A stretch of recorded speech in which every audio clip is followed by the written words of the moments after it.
할렐루야. 귀하고 복된 주님의 날입니다. 예배 자리 나오신 여러분들을 주님의 이름으로 환영합니다. 우리 앞뒤 좌우로 잠깐 같이 인사할까요? 반갑습니다. 반갑습니다. 한 주간 좀 잘 지내셨죠? 네. 주님께서 우리를 또 예배 공동체로 불러주시고 함께 예배드리도록 그렇게 부르셨습니다. 그 주님의 부르심에 아멘으로 그렇게 화답하며 주님 앞에 나아가는 이 자리 되기를 간절히 소원합니다. 이제 다 함께 우리의 마음을 모아서 영과 진리로 하나님께 예배드립니다.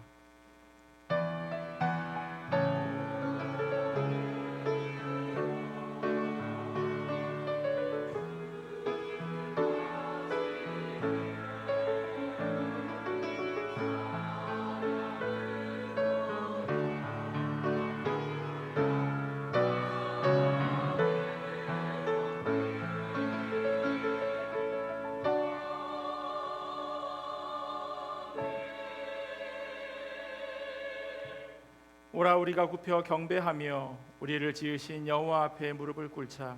그는 우리의 하나님이시요 우리는 그가 기르시는 백성이며 그의 손이 돌보시는 양이기 때문이라. 아멘. 우리 다 자리에서 일어나셔서 하나님께 찬양으로 나아가겠습니다.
함께 사도신경으로 우리의 신앙을 고백합니다.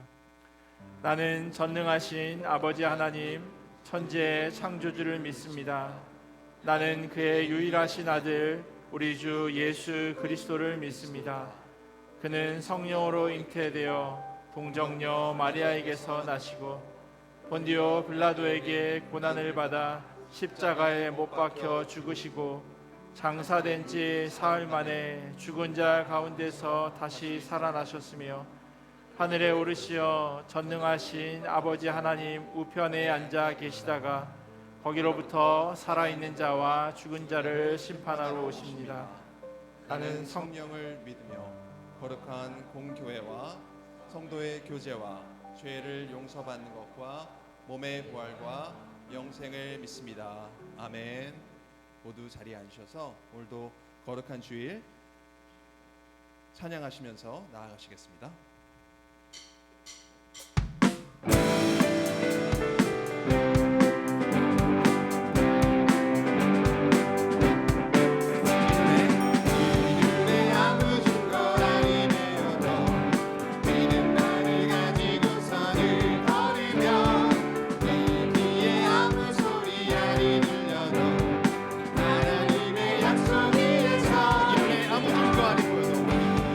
아무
영광의 박수, 감사의 박수를 올려드리겠습니다.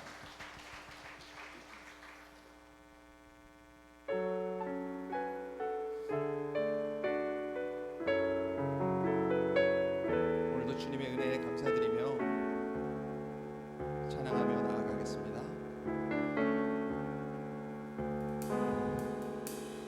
소망 없는 내 삶에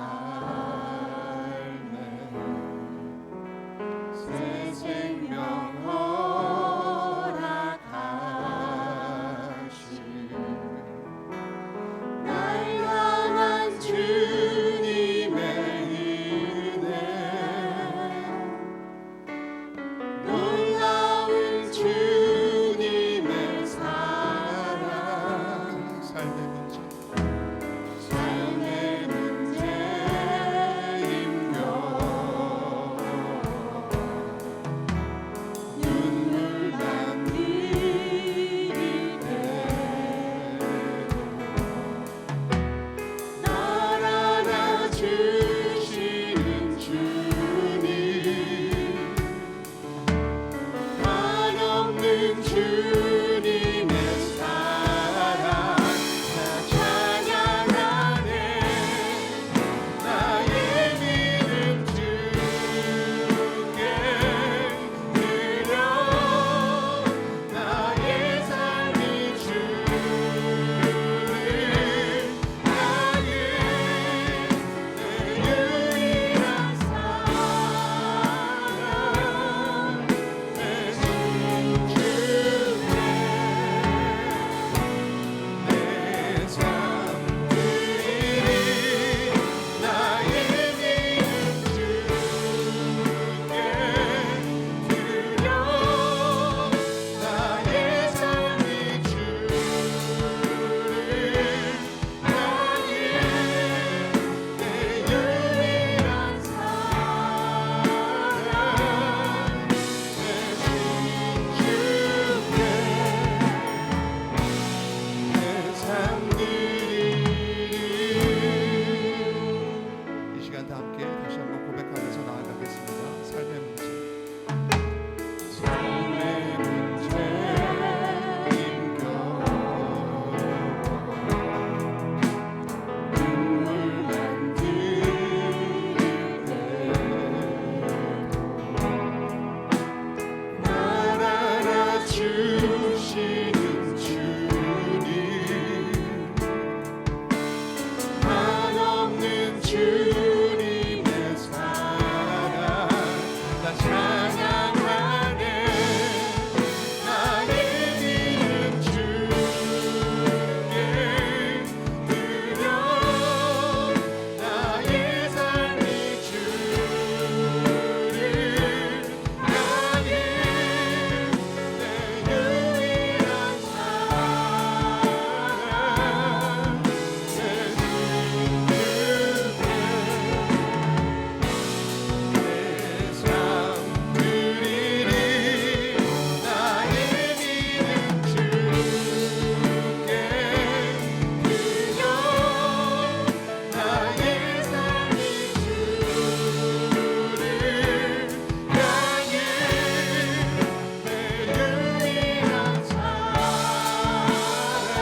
주를 향해 내 유일한 사랑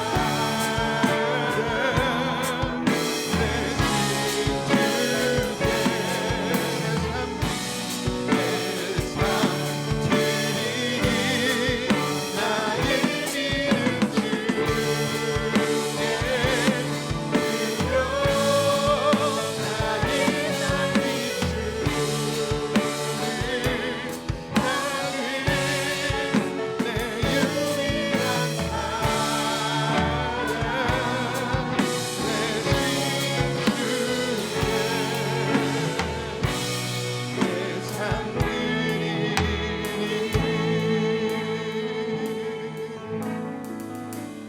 사랑의 주님, 오늘 우리가 고백한 찬양처럼 눈에 보이는 증거가 없어도 주님의 말씀과 약속을 붙들고 나아가길 원합니다. 복음을 위하여 고난도 감당하게 하시고 우리의 삶을 주님께 드려 오직 주의 뜻을 이루어 드리는 자 되게 하소서. 성령께서 지켜주시고 굳게 세워주시기를 간구하며 이 시간 합심으로 기도하며 나아가시겠습니다.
때를 따라 돕는 은혜로 함께 하시는 주님, 우리의 아버지 되시고 삶의 참 주인이 되어 주셔서 감사합니다.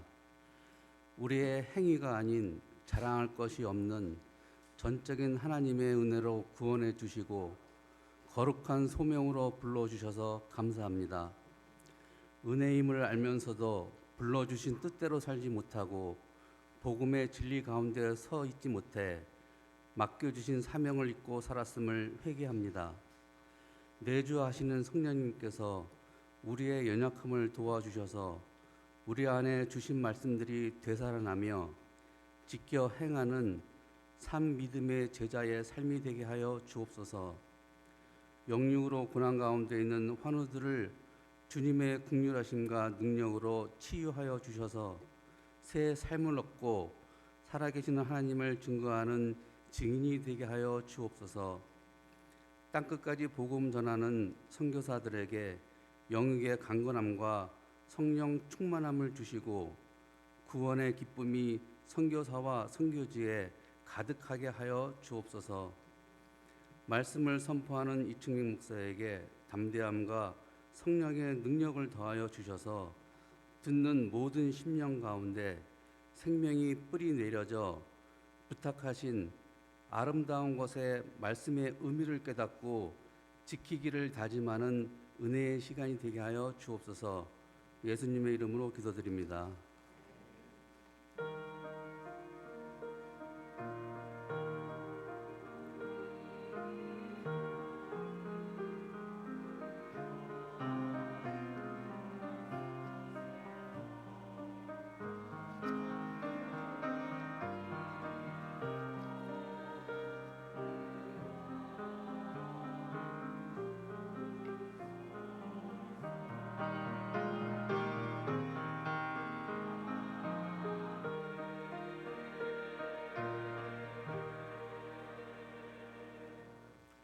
교회 소식 전해드리도록 하겠습니다. 주보를 참조해 주시면 좋겠습니다. 오늘 방문한 분들이 계셔서 잠깐 소개해드리도록 하겠습니다. 저희 교회가 오기 전부터 이 교회에 출석하셨다고 그래서 잠깐 교회 둘러보고 싶다고 오셔서요.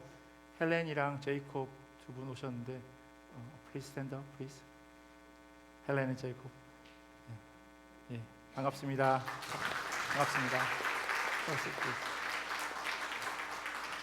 예, 1979년에 이 교회에 오셨다고 하시더라고요. 그러니까 저희 교회가 오기 전에 그때 이제 메노나이트 그 브라더 철치였는데 그때 이렇게 출석하셨는데 아내 되시는 분은 여기가 이제 학교였을 때 그때 계셨는데 시간이 벌써 저보다 조금 더 큰 차이 없는 그래서 45, 6년 이렇게 계셨는데 한번 들러보고 싶다고 하셔서 오늘 예배에 방문해 주셨습니다.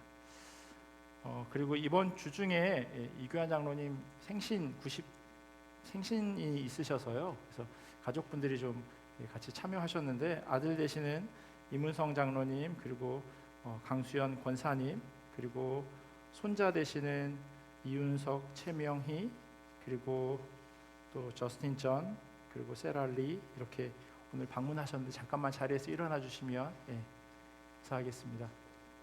바깥에도 계시고 안에도 계시는데 반갑습니다. 감사합니다. 그리고 편의성 성도님도 같이 오셨습니다. 반갑습니다. 네, 그리고 청년부라고 하는데 임주원 자매님 오늘 처음 오셨는데요. 가운데 계시네. 반갑습니다. 네. 그리고 이사 오셨다고 하는데요. 이소연 성도님께 가정 오셨는데 어디 계시는지 바깥에 계시나요? 네, 적어주셨는데 제가 인사를 따로 못했지만 반갑습니다. 오늘 예배 후에요 친교실에서 장로님 가정에서 이렇게 식사 대접을 해주셔서 같이 교제 나누고 또 같이 식사하실 수 있으면 좋겠습니다. 이번 주 제가 알고 있기로는 10일 수요일인 것 같은데요. 그때 90세 되시는 생신이셔서 이렇게 하니까 같이 축하해 주시고 같이 축복해 주시면 좋겠습니다. 오늘 교육부 전도사님 휴가여서요. 청소년부실에서 유치부, 유년부, 청소년부 함께 연합으로 예배 드립니다. 그리고 9월 23일 화요일인데요. 오후 6시부터 8시까지 거실반 5기를 개강하려고 합니다. 총 10주에 걸쳐서 진행될 예정이고요. 교회 신앙생활 하면서 기본적인 교리들을 아마 여러분 관심 있으신 분들은 배우게 되실 겁니다.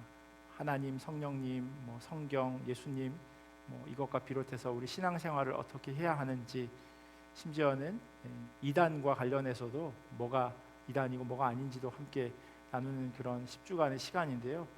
저희 교인이라면 꼭 들으셔야 하는 그런 시간입니다. 20분만 주중이어서 주중 저녁이다 보니까 지난 4기 때는 본당에서 해서 인원 제한을 따로 두진 않았는데요. 아마도 유년주일학교에서 해야 하기 때문에 20분만 그렇게 받도록 하겠습니다. 다음 주 주일날 이렇게 신청하실 수 있는 종이를 본당 앞쪽에다 두려고 하니까 그때 신청해 주시면 좋겠습니다. 다음 주일 2부 예배 후에요. 12시 30분인데요. 여성교회 원래회가 있습니다. 65세 이하 되시는 여성 교우들은 누구나 참여하실 수 있으시니까요. 함께 참여해 주시면 좋겠습니다. 그리고 자알센터 선교 여행 훈련 여행은 취소되었습니다. 저희가 몇 주 광고했는데요. 찬양팀 건반 반주자 모집이 완료됐습니다. 관심 가져주셔서 감사하고 또 함께 조인하시는 분에게 다시 한번 감사의 말씀을 드립니다. 9월 28일 주일 2부 예배 때요. 그날 저희 교회 창립 기념 주일이기도 한데 그때 임직식이 있을 예정입니다. 미리 시간 좀 잘 조절하셔서 1부 예배 드리시는 분들도 2부 예배 그때 같이 모이셔서 축하해 주시면 좋겠습니다. 조윤정 전도사님은 이번 주 휴가로 그렇게 보내겠습니다. 따로 빠진 광고 있네요. 그 주보에 그 아래 박스가 있는데요. 저희 교회 전교인 명랑 탁구 대회예요. 그냥 탁구 아니고요. 명랑 탁구 대회입니다. 그래서 21일 날 예선, 28일 날 본선, 그리고 10월 5일 날 결승으로 해서 오후 1시부터 3시까지 친교실에서 탁구 대회를 진행할 예정인데 그냥 탁구 대회 아니고 왜 명랑 탁구 대회라고 그렇게 이름을 지었냐면요. 유치부부터 시니어까지 그냥 2명씩 복식으로 아무나 오실 수 있습니다. 뭐 실력 차이가 나서 어떻게 하느냐라고 생각하실 수 있는데 3세트를 할 예정인데 경기를 하다가 이게 차이가 나잖아요. 잘하는 사람 못하는 사람. 그럼 잘하는 분들에게 페널티를 주어서 탁구채를 잠깐 내려놓고 뭐 프라이팬을 드리든지 그렇게 해서 이기는 게 목적이 아니라 물론 여러분들 가운데 이 승부욕에 막 화가 막 나서 내가 왜 이걸로 쳐야 되냐고 하실 수 있겠지만 미리 말씀드립니다. 그렇게 진행되어지는 게임이라고 하는 걸 말씀드리고 혹시 중간에 진행 요원이 여러분의 라켓과 다른 걸로 바꿔주셔도 아 내가 잘 치는구나 이렇게 기뻐하시면서 이렇게 참여해 주시면 좋겠습니다. 참가비는 1인당 5불이니까 한 팀이면 이제 10불이 되겠죠. 꼭 나이 많으신 분이 대신 내주실 필요는 없고요. 같이 잘 합의하셔서 한 팀이 10불 이렇게 참가비를 내시면 참가하시는 분에게뿐만 아니라 많은 이렇게까지 줘도 되나 할 만큼 큰 저기 예라고 돼 있지만 그런 큰 선물들이 준비되어 있다고 하니까요. 많은 참여해 주시면 좋겠습니다. 저도 아들이랑 한번 가열차게 한번 참여해 보려고 하는데요. 꼭 같이 동참해 주셔서 나이 드신 분들, 뭐 젊은 분, 어린 분 할 것 없이 같이 좀 이렇게 교회가 교제할 수 있는 그런 시간 되시면 좋겠습니다. 그리고 참여하지 않으셔도 그냥 보시는 것만으로도 즐거우실 수 있으니까요. 식사하시고 시간이 있으신 분들은 그 경기하는데 이렇게 참여해 주시면 관심 가져주시면 좋겠습니다. 등록은 다음 주일까지 받을 예정이고요. 본당 앞에 이렇게 신청서가 있으니까 거기에 신청서를 작성해 주시면 좋겠습니다. 그리고 경기 운영 관련해서 청소년부에서 선착순 6명 자원봉사자를 모집한다고 합니다. 그러니까 청소년분들이 여러분들 그 게임 진행을 도와주실 테니 특별히 아이들에게 상처 주는 말 하지 마시고 적극적으로 이렇게 임해 주시고요. 청소년들에게는 아마 봉사 점수가 이렇게 제공되는 것으로 알고 있습니다. 이찬우 김신원 집사님께 자세한 사항들을 문의해 주시면 좋겠습니다. 우리 할렐루야 성가대 나오셔서 찬양해 주시겠습니다.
주신 말씀 같이 보도록 하겠습니다. 오늘 우리에게 주신 하나님의 말씀은 디모데후서 1장 8절에서 14절까지 말씀입니다.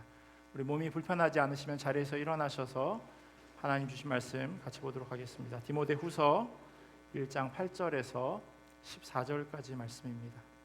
우리 한 절씩 교독하고 마지막 14절은 함께 읽도록 하겠습니다. 제가 먼저 8절 읽겠습니다. 그러므로 너는 내가 우리 주를 증언함과 또는 주를 위하여 갇힌 자 된 나를 부끄러워하지 말고 오직 하나님의 능력을 따라 복음과 함께 고난을 받으라. 하나님이 우리를 구원하사 거룩하신 소명으로 부르심은 우리의 행위대로 하심이 아니요 오직 자기의 뜻과 영원 전부터 그리스도 예수 안에서 우리에게 주신 은혜대로 하심이라.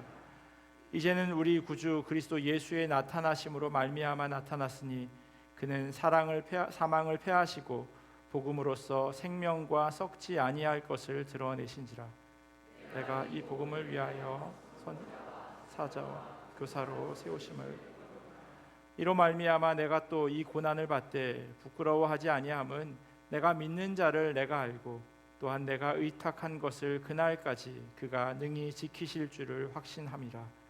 너는 그리스도 예수 안에 있는 믿음과 사랑으로서 내게 들은 바 바른 말을 함께 읽겠습니다. 우리 안에 거하시는 성령으로 말미암아 내게 부탁한 아름다운 것을 지키라. 아멘. 하나님의 말씀입니다. 자리에 앉겠습니다. 오늘부터 5주간 디모데후서를 통해서 은혜를 나누고자 합니다. 아까 말씀드렸던 것처럼 특별히 9월 마지막 주일은 우리 교회가 처음 시작된 것을 기념하는 날이고요. 또한 동시에 임직식이 있을 예정입니다. 믿음의 공동체 안에서 임직하시는 분들 그리고 성도된 우리 모두가 어떻게 신앙생활을 해 나가야 하는지 다시 한번 우리의 삶의 걸음을 점검하고 우리가 어떻게 주님 안에서 살아가고 있는지를 확인하는 그렇게 그것을 계속해서 5주간 묵상하는 그런 시간을 가지려고 합니다. 함께 은혜 받는 시간 되면 좋겠습니다. 같이 보게 될 이 디모데 후서는요, 사도 바울이 가장 먼저 쓴 편지가 아니라 가장 마지막에 쓴 편지예요. 그러기에 마치 유언과도 같은 내용으로 여겨지기도 합니다. 그 마지막 순간에 사도 바울은 어디에 있었을까요?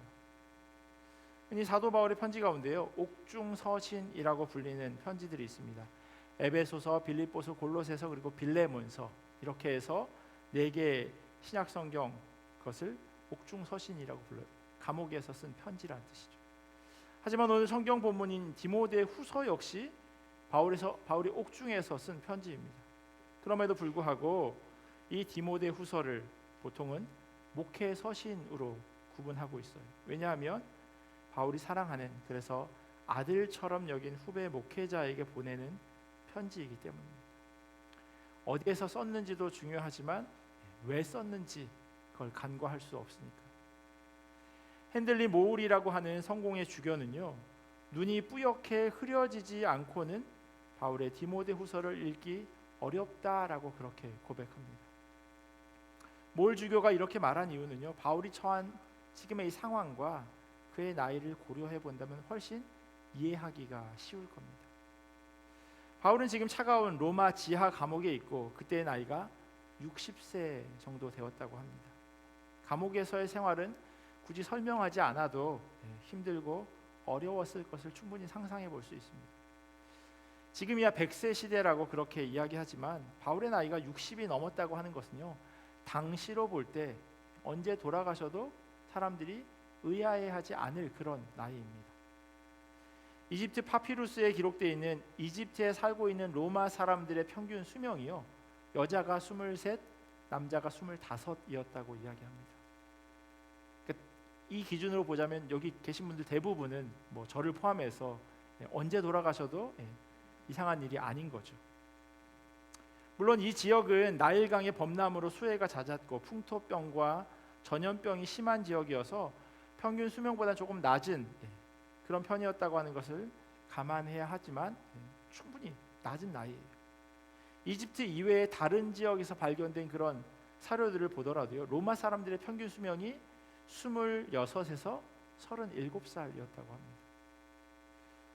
평균 나이가 이러니 사도 바울이 옥에 갇힌 60대의 노인이라고 하는 것을 생각해 본다면 이 편지를 읽으며 그가 지금 얼마나 힘든 시간을 보내고 있는가 충분히 짐작해 볼 수 있습니다. 편지를 보내는 바울이 이러하다면요, 수신자인 디모데는 어떤 사람일까요? 디모데는 바울이 어느 누구보다도 특별하게 신뢰했던 그런 동역자였습니다. 그의 이름의 뜻이 하나님의 소중한 사람 혹은 하나님을 경외하는 사람이라고 이야기합니다. 아버지는 그리스 출신이었고 어머니는 유대인이었어요. 그러니까 어떤 의미에서는 절반의 이방인에 속합니다. 하지만 그럼에도 그의 어머니는 그를 신앙으로 키웠습니다. 디모데후서 1장 5절을 보면요, 이는 네 속에 거짓이 없는 믿음이 있음을 생각함이라. 이 믿음은 먼저 네 외조모 로이스와 네 어머니 유니게 속에 있더니 내 속에도 있는 줄을 확신하노라라고 이야기합니다. 그리고 이어서요, 디모데후서 3장 15절에 보면 또 어려서부터 성경을 알았나니 성경은 능히 너로 하여금 그리스도 예수 안에 있는 믿음으로 말미암아 구원에 이르는 지혜가 있게 하느니라라고 말씀하고 있습니다. 그러니까 디모데의 외가는 아주 신실한 사람이었습니다. 할머니와 어머니를 통해서 어렸을 때부터 성경을 알고 자랐어요. 물론 이 성경은 구약 성경이지만 유대인으로서 성경을 알았던 이 가족이요, 사도 바울이 1차 전도 여행 때 복음을 듣게 됩니다. 그리고 2차 전도 여행으로 다시금 그 지역을 방문했을 때 사도행전 16장에 보면요, 이 디모데를 이렇게 적고 있어요. 디모데는 루스드라와 이고니온에 있는 형제들에게 칭찬받는 자니, 그가 다른 사람이 되었다는 걸 이야기합니다. 바울은 이런 디모데와 함께 사역하기를 원했고요, 디모데는 그 말에 순종합니다. 그런데도 사도 바울이 그렇게 함께 사역하기를 원했고 또 사랑하는 아들이라고 여러 번 반복하면서 쓴 이 디모데에게 쓴 이 편지 치고는요, 고개를 갸웃하게 만드는 대목이 있습니다. 8절 보시면요, 그러므로 너는 내가 우리 주를 증언함과 또는 주를 위하여 갇힌 자 된 나를 부끄러워하지 말고 오직 하나님의 능력을 따라 복음과 함께 고난을 받으라라고 말합니다. 사도 바울이 디모데를 향해서요, 복음과 함께 고난 받으라고 이야기하고 있어요. 열심히 사역하고 힘들겠지만 그래도 잘 버티십시오 라고 편지해도 이게 좀 쉽지 않은 일인데 아예 대놓고 고난 받아라 이렇게 이야기하고 있어요. 더 이해하기 어려운 건요, 복음과 함께 고난을 받으라고 이야기합니다. 모순 형용 혹은 역설이라는 말이 있어요. 파라독스라고 이야기하죠. 앞뒤의 말이 서로 한 문장 안에 들어가기가 어려운 거예요. 작은 거인, 도시촌놈, 혹은 아주 유명한 유치한 시인의 시에 보면 나오는 소리 없는 아우성. 앞뒤가 말이 안 되는 게 한 문장 안에 같이 있다는 거예요. 그런데 복음과 고난, 어찌 보면요, 앞서 말씀드린 것처럼 서로 상반되는 의미를 담고 있어서 같이 읽기가 힘듭니다. 아주 짧은 그 디도서에 있는 마치 국어 시간 논리 단원에나 등장할 만한 그런 말씀이 있어요. 크레타 사람 가운데서 예언자라 하는 어떤 사람이 말하기를 크레타 사람은 예나 지금이나 거짓말쟁이요 악한 짐승이요 먹는 것밖에 모르는 게으름뱅이다 하였습니다. 말씀을 한번 잘 보세요. 이 따옴표 안에 있는 말씀을요. 크레타 사람이 거짓말장이라고 이야기하고 있어요. 그 이야기를 크레타 사람이 하고 있어요. 그러면 크레타 사람은 거짓말장일까요? 아닐까요? 크레타 사람이 거짓말장이라면 이 말은 거짓말인 거고, 그러면 크레타 사람은 참말을 하고 있는 거고, 그러면 크레타 사람이 거짓말을 할 리가 없겠죠. 꼬리에 꼬리를 무는 거예요. 논리적으로 모순되는 이야기입니다. 복음은 말 그대로 복된 소식, 기쁜 소식, 그래서 영어로 굿뉴스라고 이야기하고 있어요. 단어 자체가 담고 있는 뜻이 그 소식은 우리로 하여금 기쁘게 하고 행복하게 한다고 말하는 겁니다. 반대로 고난의 사전적인 의미는 괴로움과 어려움이에요. 어렵고 힘들고 고통스러운 게 고난이죠. 그렇게 복음과 고난, 이게 서로 상반되는 말이에요. 같이 있을 수가 없는 말이라는 거예요. 그런데 사도 바울은 자기가 사랑하는 디모데에게 이 둘을 함께 받으라고 이야기합니다. 고난도 받고 복음도 받으라는 그런 편지를 적고 있어요. 사도 바울이 사랑하는 아들 디모데라고 말할 정도로 아꼈던 그 후보의 목회자 디모데에게 이렇게 말할 수 있는 이유는요, 자신의 삶이 그러했고 거기에 소명이 있는 것을 알았기 때문에. 8절에서 말하고 있는 것처럼 사도 바울은 지금 갇혀 있는 상황입니다. 감옥에 있어요. 어쩌면 세상 사람들에게 전혀 덕이 되지 않는 모습입니다. 어떤 분이 이런 말씀하시는 걸 들었어요. 믿는 사람은 잘 살아야 한다고. 여기 잘 사는 거 이제 넉넉하게 사는 걸 이야기하는 거예요. 그래야 믿지 않는 사람들에게 덕이 되는 거라고. 예수 믿는데 하는 일마다 안 되고 지지리도 가난하면 누가 예수 믿겠냐고 그런 이야기 하시더라고요. 충분히 이해가 되는 부분이기는 합니다. 믿는 사람들이 넉넉하게 살아서 가난한 사람 척척 도와주고 그 일로 예수 믿는 사람들이 많아진다면 참 좋은 일이죠. 하는 일마다 성공하고 출세하고 아프지도 않다면 그럼 더 좋겠죠. 그리고 정말 이런 모양으로 부름받은 사람들도 계십니다. 그런데 꼭 그런가요?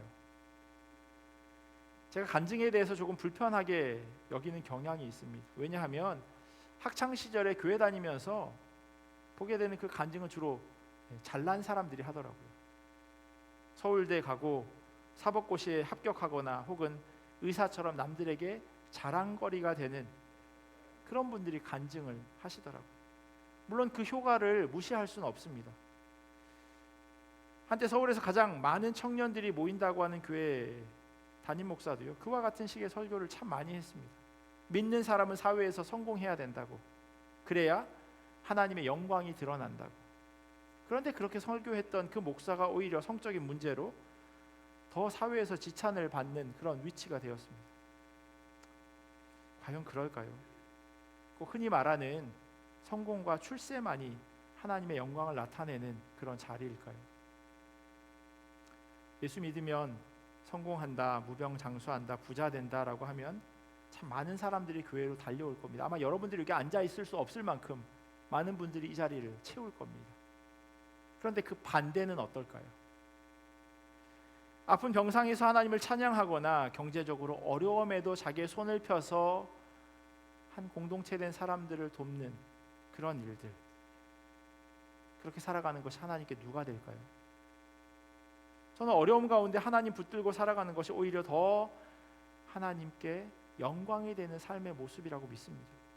그런 상황 가운데서 믿음을 지키고 살아간다고 하는 것은요, 믿음 없는 사람이 볼 땐 어찌 보면 어리석은 모습일 수 있을지 모르겠지만 이 크리스찬의 참된 삶의 모습을 발견한다면 그가 믿는 예수님에 대해서, 그녀가 찾는 예수 그리스도에 대해서 궁금해질 겁니다.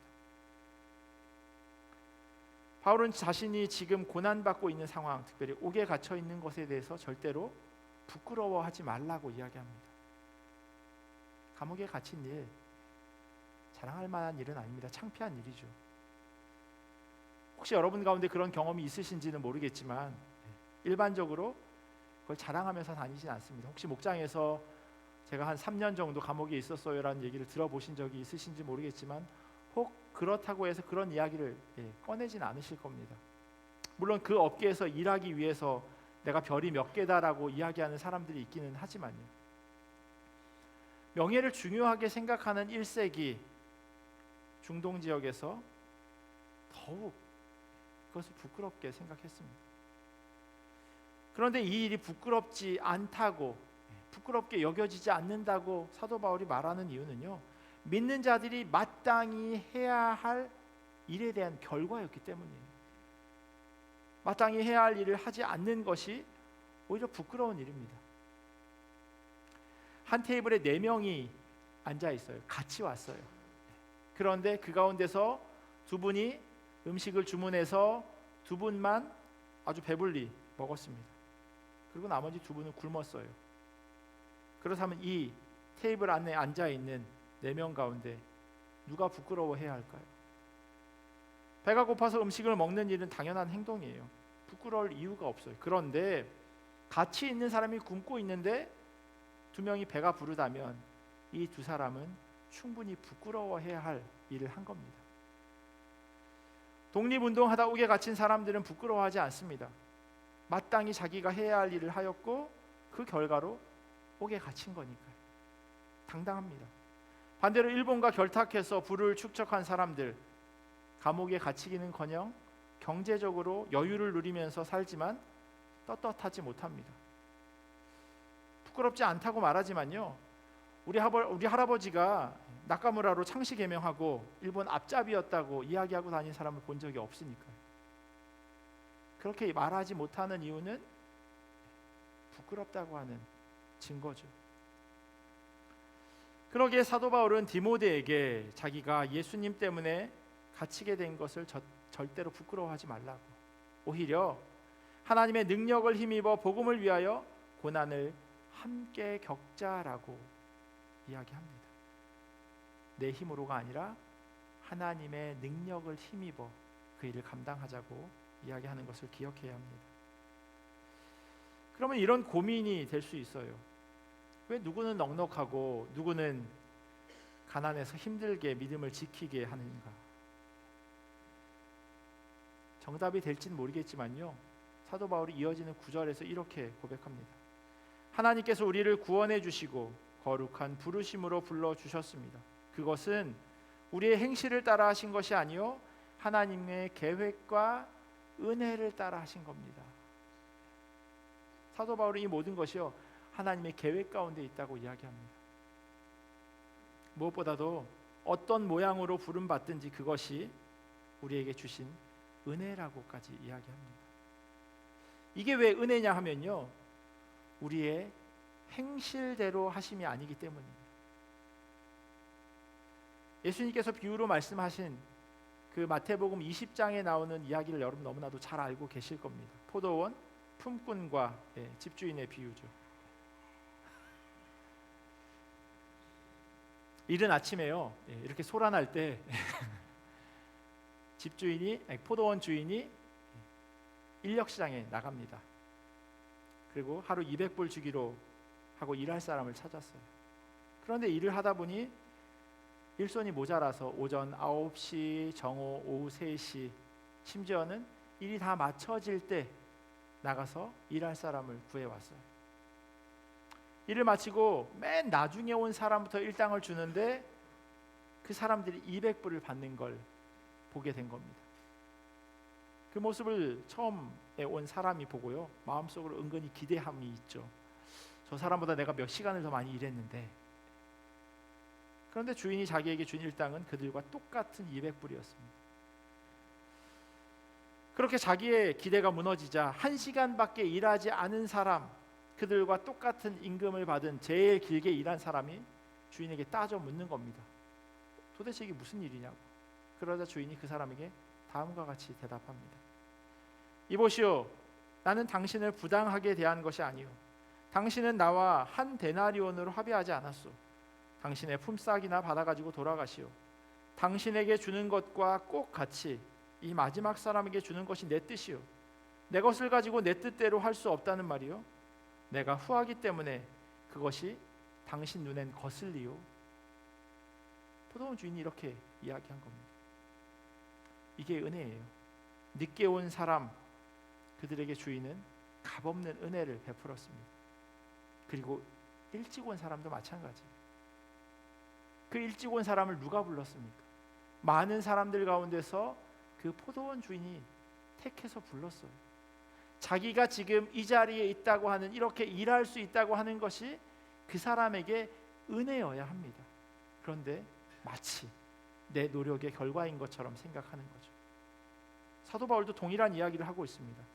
우리를 구원하시고 부르셔서 소망을 허락하신 것은 예수 안에서 우리에게 주신 은혜라고 스스로 고백합니다. 그리고 디모데로 하여금 그렇게 살라고 말하고 있습니다. 당연히 그 말씀은 오늘 우리에게 주신 하나님의 음성이죠. 부족한 우리를 행위대로 심판하지 않으시고 우리로 복음을 듣고 하나님의 은혜를 입도록 허락하신 주님께서 우리에게 주신 책임이 있습니다.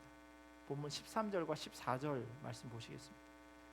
너는 그리스도 예수 안에 있는 믿음과 사랑으로서 내게 들은 바 바른 말을 본받아 지키고 우리 안에 거하시는 성령으로 말미암아 내게 부탁한 아름다운 것을 지키라.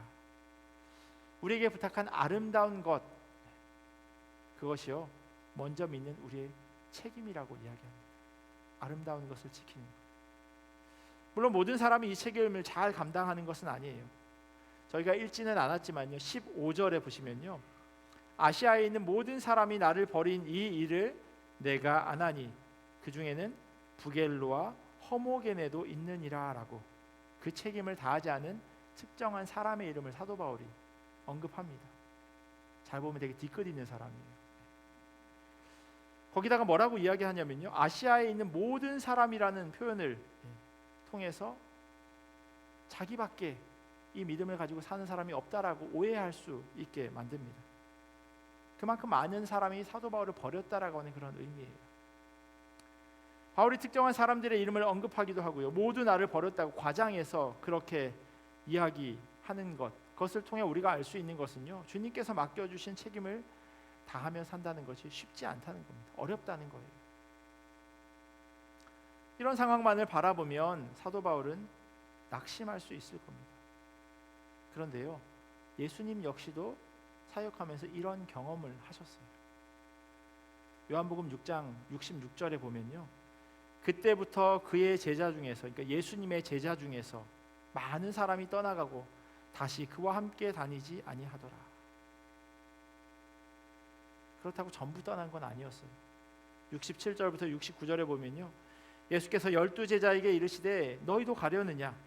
시몬 베드로가 대답하되 주여 영생의 말씀이 주께 있사오니 우리가 누구에게로 가오리이까?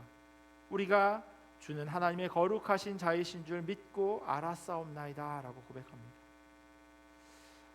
엘리야에게도 이와 비슷한 일이 있었어요.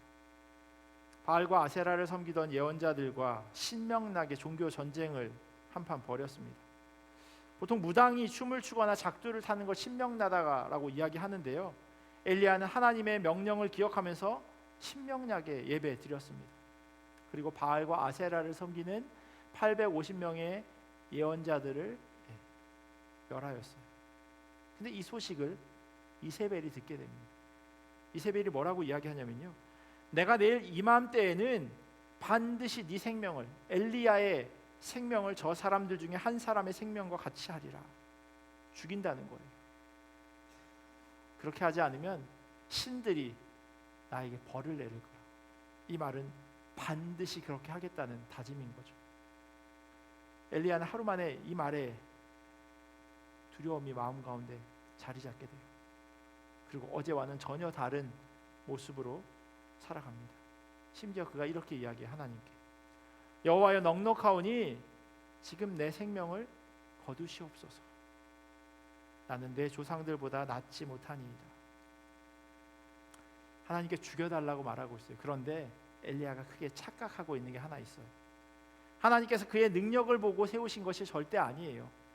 그의 말대로 엘리야가 자기 조상보다 낫지 않음을 하나님이 엘리야보다 모르시겠습니까? 하지만 하나님께서 그를 먹이시고 위로하시고 난 후에 이렇게 말씀하세요.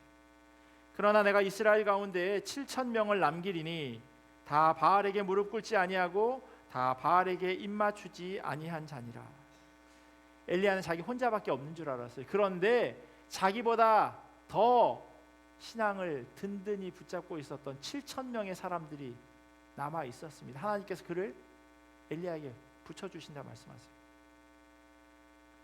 사도 바울에게도 마찬가지예요. 많은 아시아 사람들, 부겔로와 허모게네, 바울을 떠난 사람도 있었지만요, 그와 함께한 사람이 있었어요.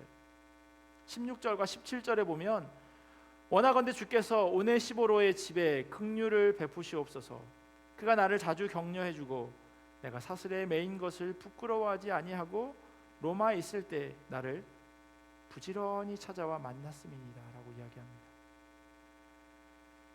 예수님께 베드로를 비롯한 12제자가 있었고요, 엘리야에게 바알에게 무릎 꿇지 않은 7,000명의 사람이 있었다면 사도 바울에게는 오네시보로가 있었습니다. 어떤 이들은 바울이 옥에 갇힌 것에 대해서 부끄러워하였어요. 하지만 오네시모로는요, 사도 바울에게 용기를 북돋아주는 사람이었습니다. 오늘 말씀 가운데 먼저 믿는 사람들이 져야 할 책임을 찾는다면요, 그것은 바로 동역자가 되는 거예요. 동역자가 되는 거예요. 우리의 책임은 하나님의 일을, 주님의 사명을 동역자와 함께 하는 겁니다. 내가 동역자여야 하고 또 다른 사람이 나에게 동역자여야 합니다. 전도서에 이와 같은 말씀이 있습니다. 두 사람이 한 사람보다 나음은 그들이 수고함으로 좋은 상을 얻을 것입니다. 혼자 하는 게 아니라 다른 사람이 돕게 되면, 그렇게 수고하면 상을 받을 거예요. 혹시 그들이 넘어지면 하나가 그 동물을 붙들어 일으키려니와 홀로 있어 넘어지고 붙들어 일으킬 자가 없는 자에게는 화가 있으리라. 또 두 사람이 함께 누우면 따뜻하거니와 한 사람이면 어찌 따뜻하랴. 한 사람이면 패하겠거니와 두 사람이면 맞설 수 있나니 세 겹줄은 쉽게 끊어지지 않는다라고 말씀합니다. 예수님께서 제자 12를 보내실 때도 혼자 가도록 하지 않으셨어요. 둘씩 짝을 지어서 보내십니다. 오네시모로는요, 사도 바울에게 복음 전할 때 함께 기뻐하고 동역자가 어려움 당할 때 함께 아파하고 그 고통을 나눠줄 줄 아는 그런 사람이었습니다. 우리에게도 이 오네시모로와 같은 동역자가 있기를 주님의 이름으로 소원합니다. 그리고 우리 역시 그와 같은 동역자가 되기를 간절히 원합니다. 그리스도 예수께서 세상에 오셔서 죽음을 패하시고 복음으로 생명과 썩지 않음을 환히 보여주셨다라고 10절에 말씀하고 있어요. 무엇보다도 우리의 행실을 따라 하지 않으시고 우리의 겉모습으로 판단하지 않으시고 하나님의 계획과 은혜로 우리를 불러주셨습니다. 이 복음의 소식을 먼저 들은 우리의 책임은요, 동역자와 함께 이 소식을 전하고 그 소식대로 살아가는 겁니다. 하나님께서 우리에게 새롭게 허락하실 이 한 주간 동안 주님이 주신 그 복음과 고난, 그리고 우리 각자가 맡아야 할 그 책임을 잘 감당하는 우리 모두가 되기를 예수 그리스도의 이름으로 간절히 축원합니다. 기도하겠습니다. 참 좋으신 하나님 감사합니다. 하나님께서 우리를 불러주시고 자녀 삼으시고 무엇보다도 은혜로 우리의 겉모습으로 판단하시는 것이 아니라 우리가 하나님 앞에 부족하지만 그럼에도 불구하고 우리를 자녀 삼아 주셨음에 감사합니다. 먼저 부름받은 자로서 그 책임을 잘 감당하는 자 되기를 간절히 원합니다. 무엇보다 혼자 그 일을 감당하는 것이 아니라 함께 그 일을 동역할 때 주님이 더욱 기뻐하심을 우리로 기억하게 하시고 그렇게 주님 기뻐하시는 대로 살아드리는 자 되게 역사하여 주시옵소서. 감사하며 사랑이 많으신 예수님의 이름으로 기도합니다. 우리 주신 말씀 기억하면서 찬송가 435장 같이 찬양하시겠습니다.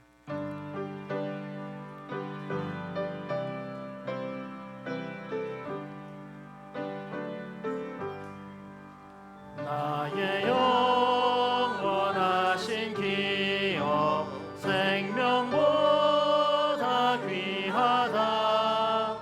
나의 갈 길 다가도록 나와 동행하소서.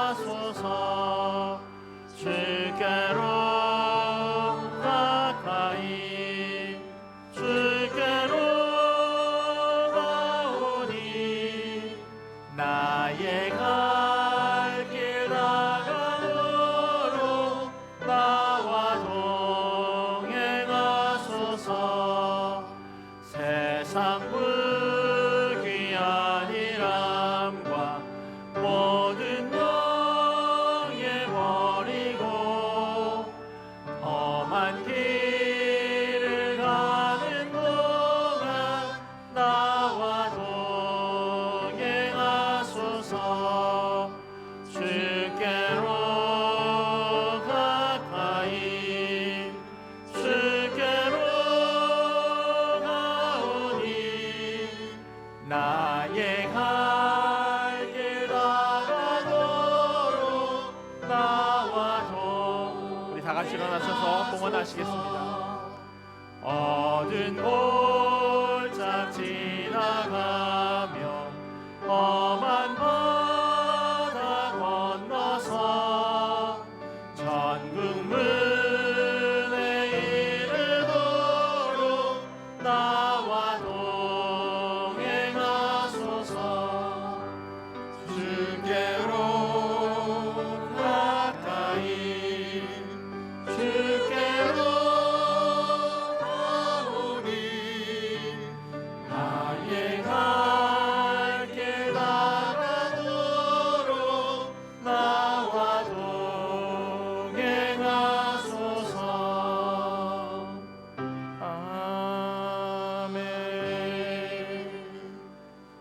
한없으신 하나님의 은혜 감사합니다. 범사를 주님께 감사드립니다. 범사에 감사드립니다. 감사합니다. 감사합니다. 감사합니다. 모든 것 감사합니다. 좋은 연주에 잘 마치게 해주신 하나님의 은혜 감사드립니다. 앞으로 하나님을 찬양하는 연주자가 되길 소망하며 기도드립니다. 드림과 건축 헌금 드렸습니다. 기도하겠습니다. 참 좋으신 하나님 감사합니다. 하나님께서 우리를 여기까지 인도하시고 날마다 우리에게 새 날을 허락하셔서 주님 앞에 예배하며 나아갈 수 있도록 인도하시니 감사합니다. 모든 것이 하나님의 은혜임을 기억하고 모든 것이 하나님으로부터 왔음을 고백하며 이 물질을 우리의 마음과 함께 주님 앞에 올려드립니다. 하나님이 이 물질이 하나님 나라 위하여서 온전히 사용되어질 수 있도록 인도하여 주시옵소서. 연약함으로 인하여서 또 부족함으로 인하여서 드리지 못한 손길들이 있다면 하나님 그들의 삶 가운데 주님의 채워주심이 경험되어지게 하시고 믿음이 날마다 더하여지길 간절히 원합니다. 그리하여서 주님의 몸된 교회 성도들 한 사람 한 사람 그들이 살아가는 삶의 자리 가운데 주님께서 일하시고 채우시고 역사하셔서 주님의 그 능력이 삶 가운데 간증으로 선포되어질 수 있도록 인도하여 주시옵소서. 지금은 우리 주 예수 그리스도의 크신 은혜와 하나님 아버지의 사랑하심과 성령님의 교통하심이 복음으로 인한 고난에 부끄러워하지 않고 맡기신 책임을 잘 감당하며 살아가기를 결단하는 주님의 자녀들 머리 위에 그리고 이들의 가정과 삶의 자리와 주님의 몸된 교회 위에 지금부터 영원토록 함께 하시기를 간절히 축원하옵나이다.